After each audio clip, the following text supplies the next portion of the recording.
Creating a safe area for your pet to enjoy the outdoors is an important part of pet ownership. Come here, Jake. And at PetSafe, we make in-ground wired and wireless containment systems so that you can create a safe area for your pet. Now, training your pet to understand his containment area is an important part of the installation of your system. Whenever you're training your pet, it's important to be patient and consistent. Make training fun rather than stressful for your pet. Train your pet for 10 to 15 minutes at a time. Don't try to do too much too quickly. More frequent short sessions are better than less frequent longer sessions. You want your pet to make positive associations with the containment area, so make it fun. Give your pet lots of praise, treats, and have some playtime while you're going through your training. You should also remove the receiver collar in between sessions. If your pet shows signs of stress, such as his ears are tucked or his body is lowered, slow down the training schedule. Add some additional days of training, or increase the amount of playtime with your pet during training. Okay, it's day one of training. Now, day one is about getting your pet familiar with the pet area and also getting them to make an association with the tone that your receiver collar makes and the pet area.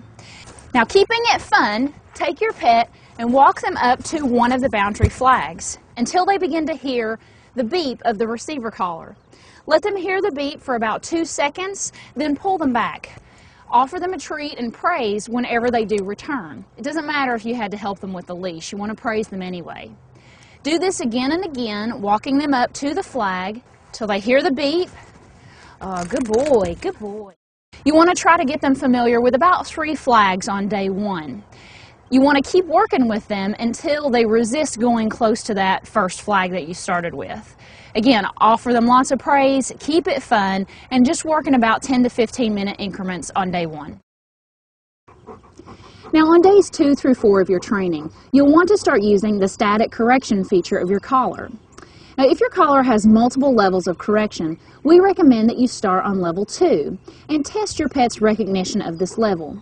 Again, he'll hear the tone and he'll be receiving a static correction. With full control of your dog and the collar set to the level that you've chosen, walk up to the boundary flag. Let your dog get the warning beep, followed by the static correction. When they get corrected, pull them gently back into the containment area and say, "Good dog." Give some praise and a treat. Good boy.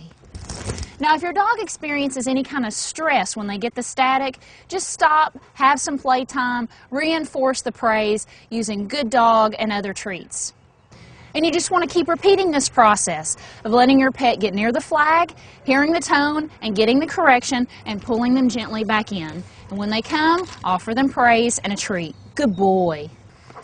As you continue your training on days 2 through 4, you want to keep working with your pet until they resist going into the static correction zone. Just like this. Good boy, Jake. Come on. So around days 5 through about 8, your pet should be very familiar with the pet area. They should recognize the static correction and the tone along with the flags and not be attempting to go outside the area. However, when they're in their yard, they're probably going to have some distractions. So you want to test and make sure that they aren't trying to go outside the boundary area when something is distracting them. So to test this, you want to get a toy like a ball or some treats or something like this that you can actually test this process. So to test this, I'm going to take this ball and I'm going to throw it outside the pet area, and Jake shouldn't try to go get it. Ready? Just like that. When they resist the temptation, praise them, give them a treat. Good boy, Jake. Very good. And just keep doing this all around the pet area, always praising whenever they don't go after that temptation. Good boy, Jake. Come on. After about 8 days of consistent training, you're ready to allow your pet in the pet area, but off leash. Now, your pet is only ready for this stage when they're consistently respecting the static correction area and the pet area. During this time, don't include distractions such as throwing toys outside the boundary zone. Preoccupy yourself with other activities and allow your pet to enjoy the yard. Now, if for any reason they do go outside the static correction zone, take the receiver collar off and lead them back into the pet area. You may want to reinforce some of the training that we've already talked about if that happens. After about 2 weeks of consistent training, most pets are ready to run. You should check in on your pet at regular intervals, making sure they continue to respect the boundary area. After you're satisfied that your pet's training is complete, you can remove every other boundary flag for 4 days until all flags are removed. You may want to save your boundary flags for future use.